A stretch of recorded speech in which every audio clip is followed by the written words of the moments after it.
Sports professor Rick Horrow inside the $1.3 trillion business of sports. You're on the record.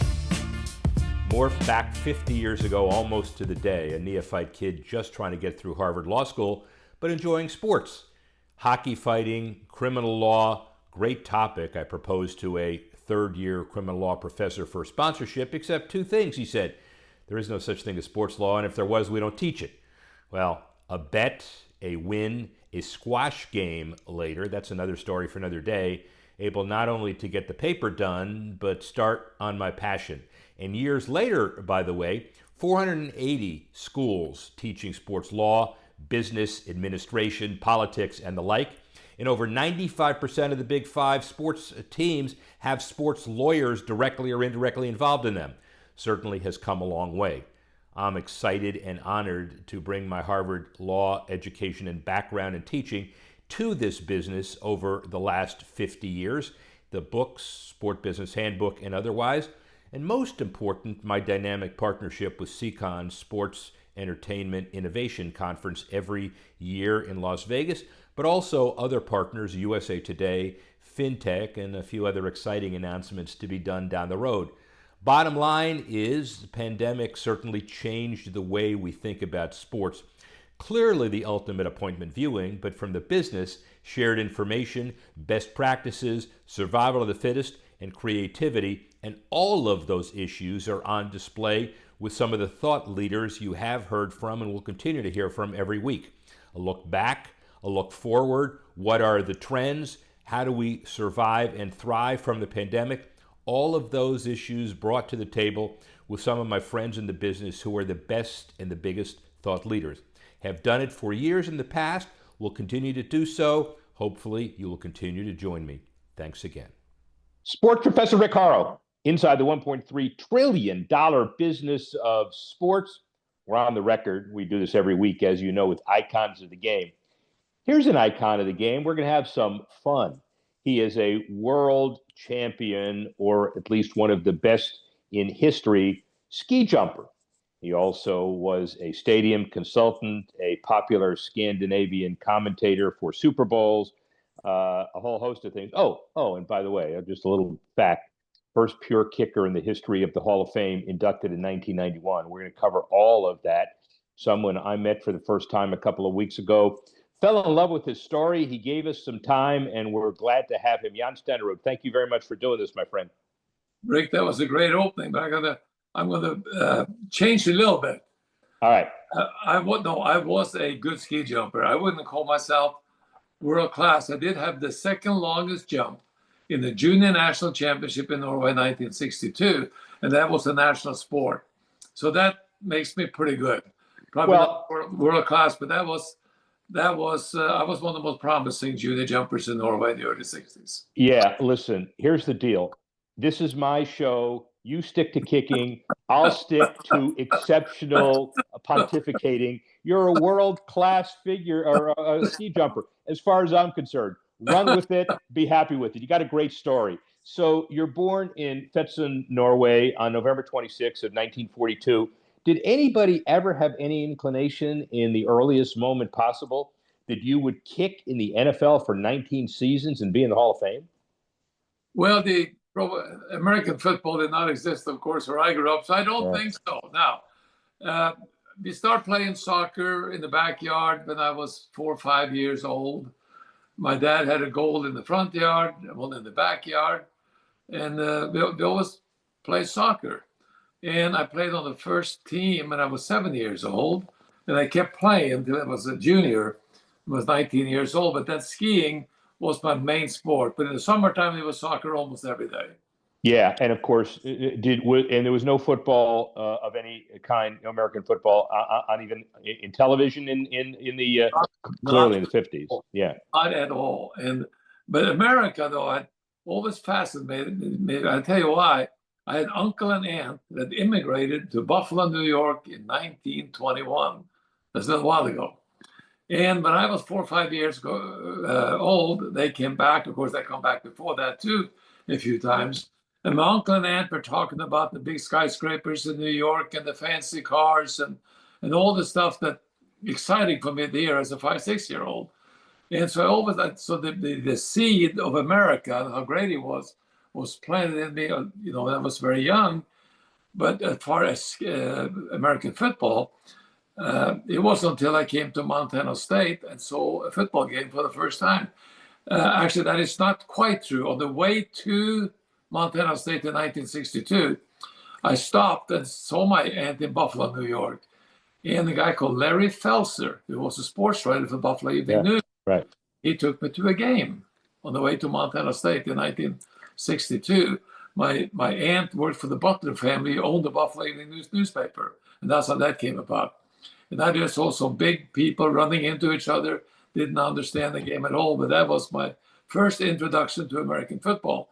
And I got to Montana State, a few weeks later. I went to the games because all the students went to the games. It was a party. It was fun, but I didn't really understand the game that much because you stood around for most of the time. You played for 5 seconds, a lot of action. Then you stood around for almost 30 seconds and it looked like they planned another play. They looked like the same play they just played to me anyway. So that was really my first introduction to football.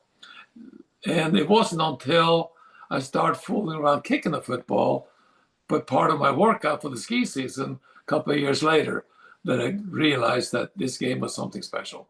Well, this is the lore we hear, and I checked it out a couple places, and either you tell a really good, consistent story, or if it's true. So you're walking the steps of Gattenfield, and Roger Kraft, the basketball coach, told Jim Sweeney, the football coach, in 1964, this guy, he doesn't understand the game. Obviously, you just proved that, but he's got this incredible leg. So in 64, you make the roster and you kick the last game, and then you kick a 59-yard field goal in 65, which is a record, but you failed to say that the elevation of the stadium is 4,900 feet and it was wind aided. But that's the story I hear. What is there any truth to that?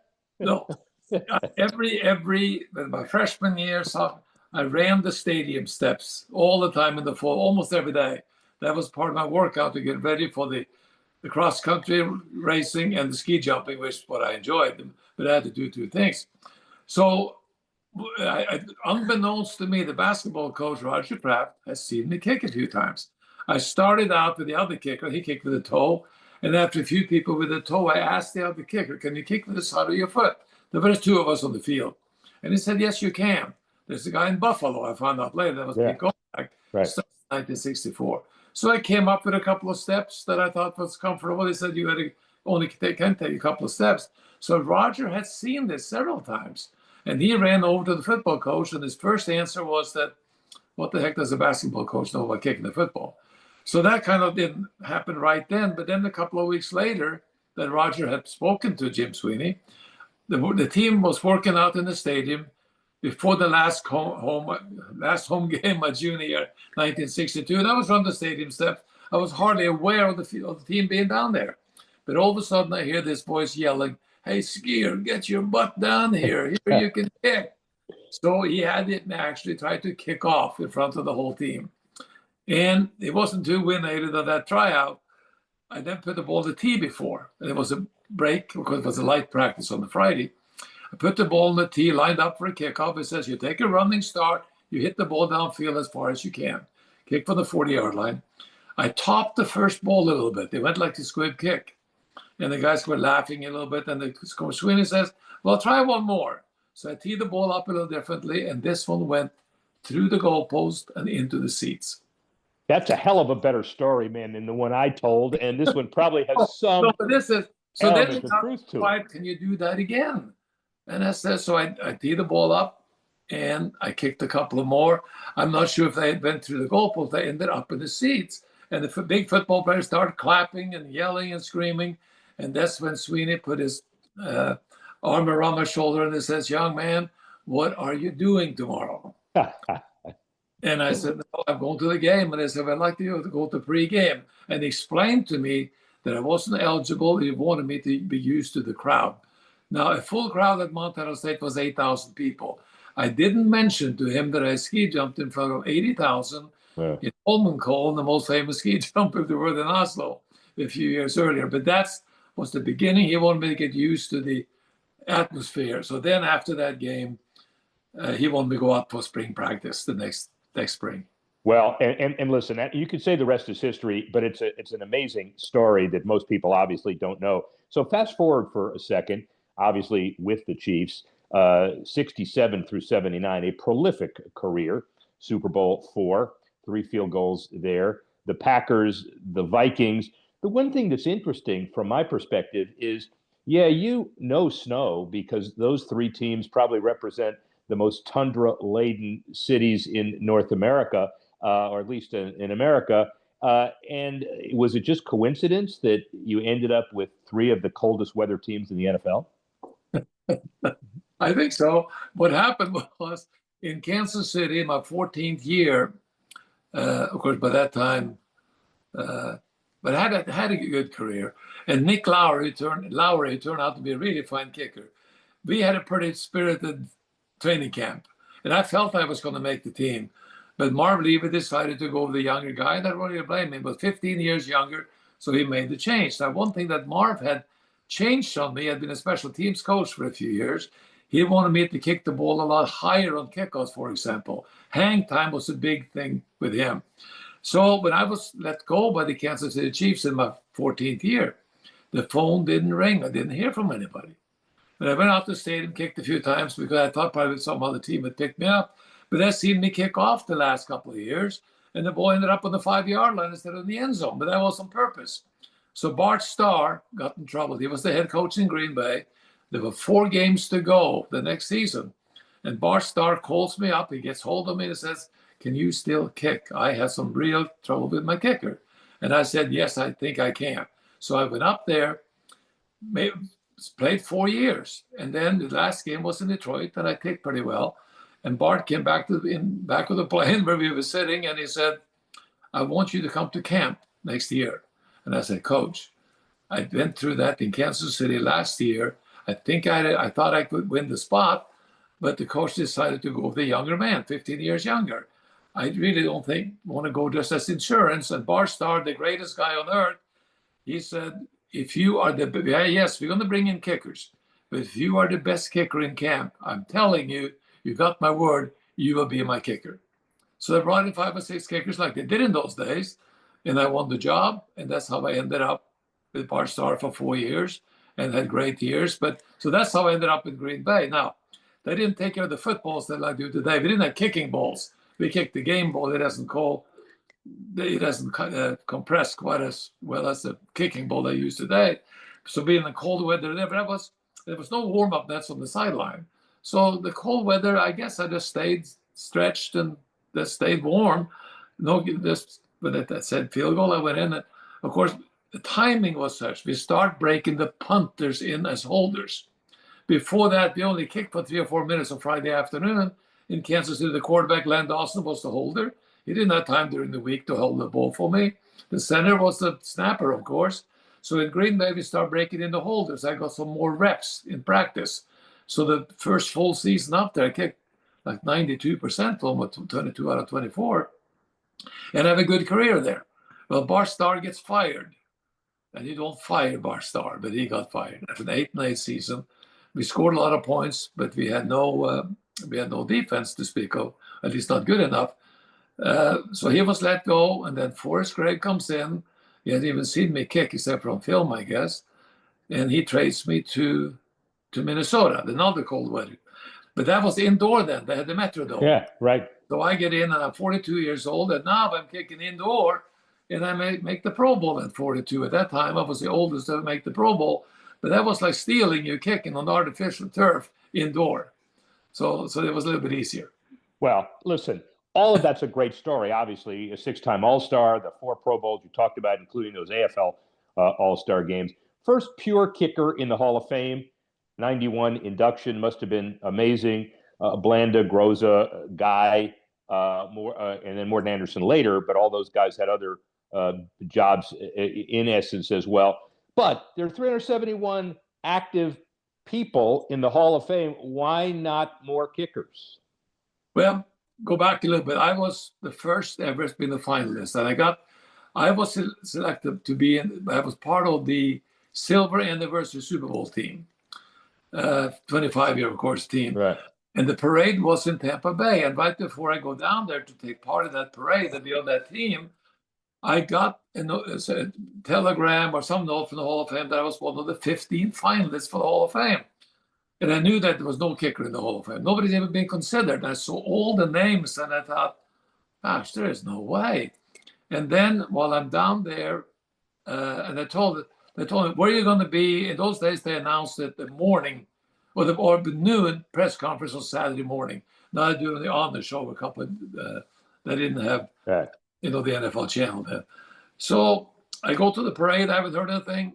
So I borrow somebody's cell phone. There weren't that many cell phones in 91 either. And I call my hotel where my son is staying with me. And the line is busy. And they said there were 6 calls waiting. So I said, well, break in. And my son told me that, Dad, I just talked to somebody from the USA Today. You're in the Hall of Fame.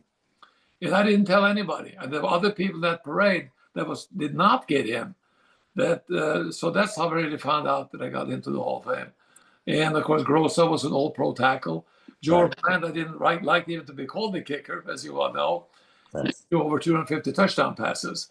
So I was the only one that could do nothing but kick to make the Hall of Fame. That's right. Well, and frankly, it's an incredible. Why aren't there? Oh, Rick, you're so prepared. I shouldn't interrupt you, but I remember at those days it said maybe I can open up the door for more kickers.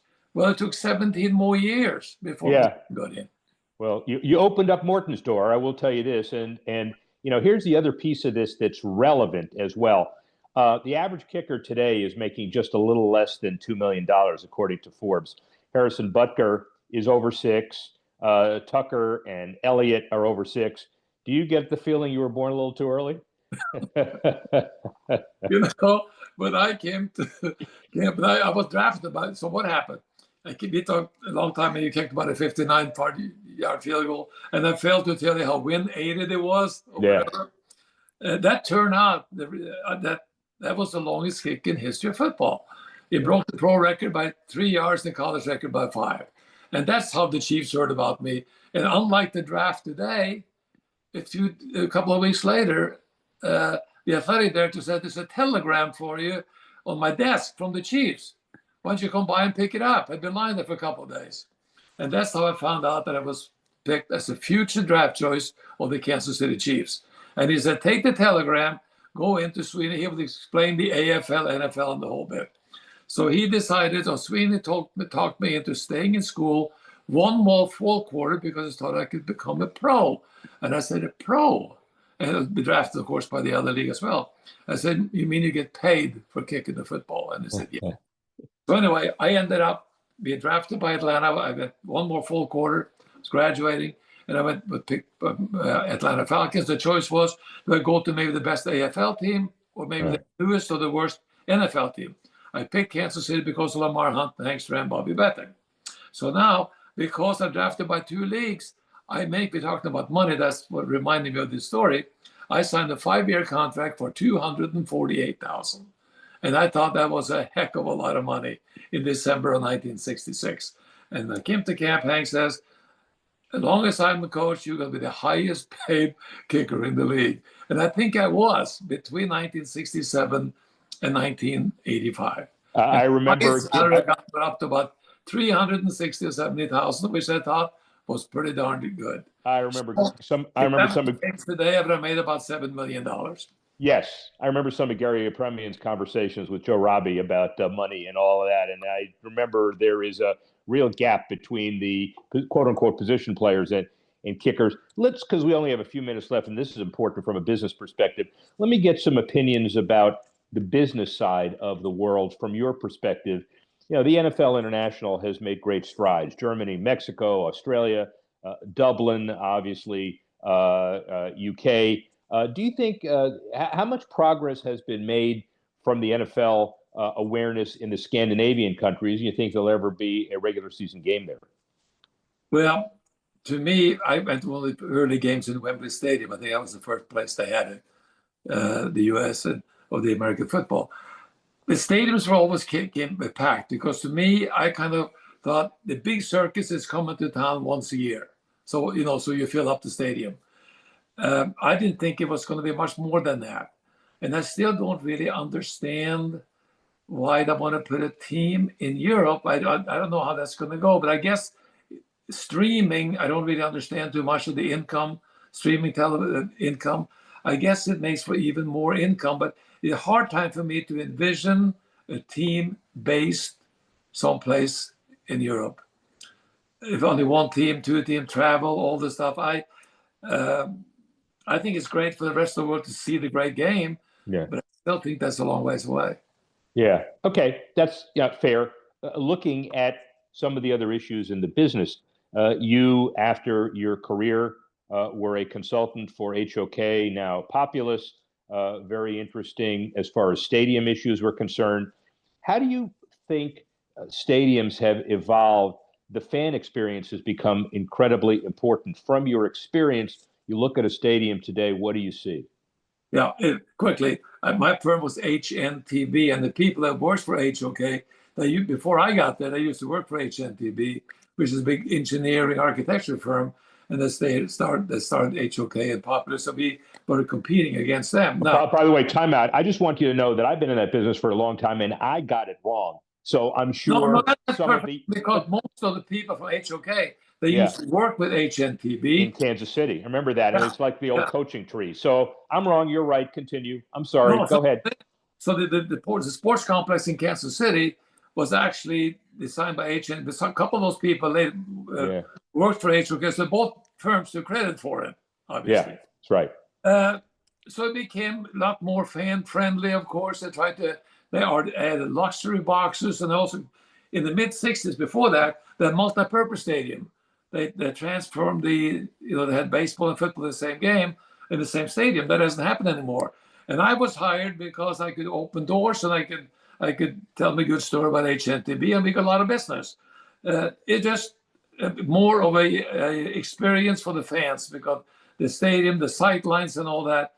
They make it very comfortable for the fans to go to the games, if it's football or baseball, to different stadiums. So that's obviously the future. And then indoor in cold weather, it's come a long ways. And of course, the American football game is phenomenal team game. I think the greatest team game ever invented. And the television revenues and the revenues are enormous, and the game is healthy. Yeah. The NFL has done a phenomenal job in making it comfortable for the fans, and also the game is so goddamn exciting. It's the greatest team game that ever been invented, in my opinion. Let's return back to your original passion, ski jumping, which is interesting. The Olympic sport preservation at the college athletic director level is really, really important. And when you look at the Montana State team, we've done a little bit of research. I guess it's Justine Lamonnier, the women's alpine, and Todd Kiesel, men's alpine. You guys are really good, and you're still really good.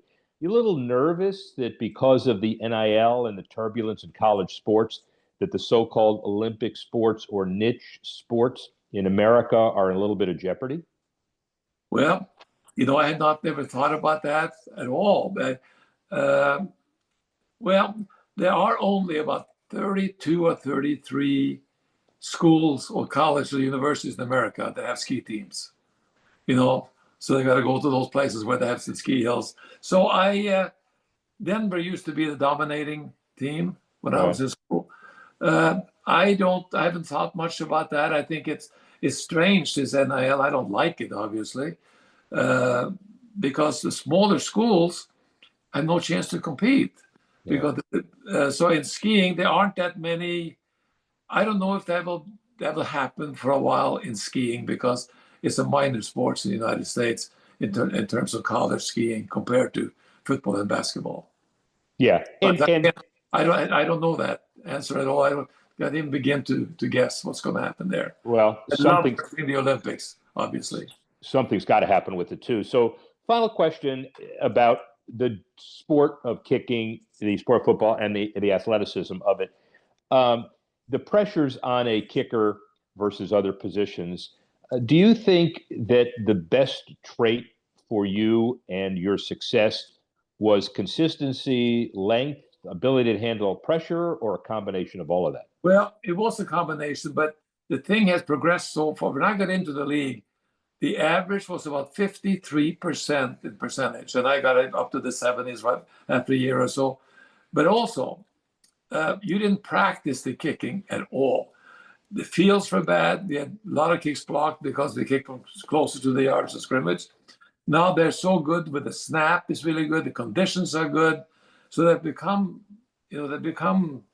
phenomenal. But there's no question that I was used to competing. So when I came to camp and competed against other kickers, it was important to me that I'd competed in sports before so I could do the best possible when the pressure was on. But the job, yes, it is pressure. I can remember when the game was when I was over after 19 years, I missed all the excitement that went with it and become a fairly big deal at a young age. It was the biggest sport. But I didn't really miss the game as much. Now, ski jumping, I like more as far as the sport itself, because kicking is pressure, pressure, pressure. But I like the life and all the fun thing that it gave me, and also the lifelong friends that I made, and I felt very lucky to have been part of it. But for me as a kicker, it was not as enjoyable as, for example, ski jumping. But it gave me a comfortable life, and I'm very thankful that it worked out that way. It certainly gave us unbelievable excitement, and thank you for being such a pioneer. Thank you for what you've done for the Hall of Fame, for charity, for everybody else involved in sports. And it's a joy to be with you. The game is in good hands because of people like you.